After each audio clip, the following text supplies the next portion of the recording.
बौद्धिकला आलेल्या नीलम गोऱ्हे यांच्याबरोबर बातचीत केली आमचे प्रतिनिधी अमर काणे यांनी।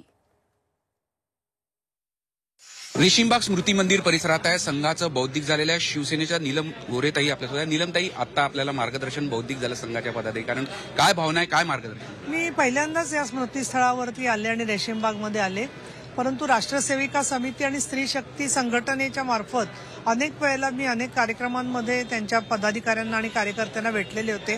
आज ते जे मार्गदर्शन केलं मार्गदर्शकांनी, त्याच्यामध्ये स्वयंसेवक संघाचा विचार त्यांनी सांगितला की राष्ट्राच्या प्रती स्वतःचं आयुष्य समर्पित करणं आणि त्याचबरोबर समाजातले जे सामान्य आहेत त्यांना असामान्य घडवणारी संघटना म्हणजे राष्ट्रीय स्वयंसेवक संघ, हे मला अतिशय महत्त्वाचे विचार वाटले।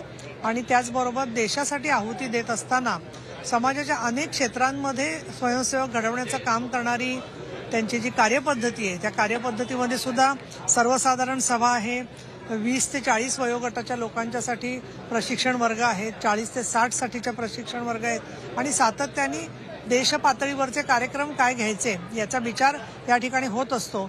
आणि विशेषतः डॉक्टर हेडगेवार आणि गोळवलकर यांनी आणि सगळ्या सरसंघ चालकांनी स्वतःचं आयुष्य ज्या प्रकारे समर्पित केलेलं आहे ते जर का पाहिलं तर आज सामाजिक जे हिंदू हृदय सम्राट बाळासाहेब ठाकरे सांगायचे की 80% समाजकारण आणि 20% राजकारण, त्याचीच मला आठवण आली आणि त्या दोन्हीच्या विचारातलं जे साम्य आहे त्याच्यामुळे मी भारावून गेले। आज याबाबत संपूर्ण मार्गदर्शन बौद्धिक आणि माहिती देण्यात आली। हो, बरोबर।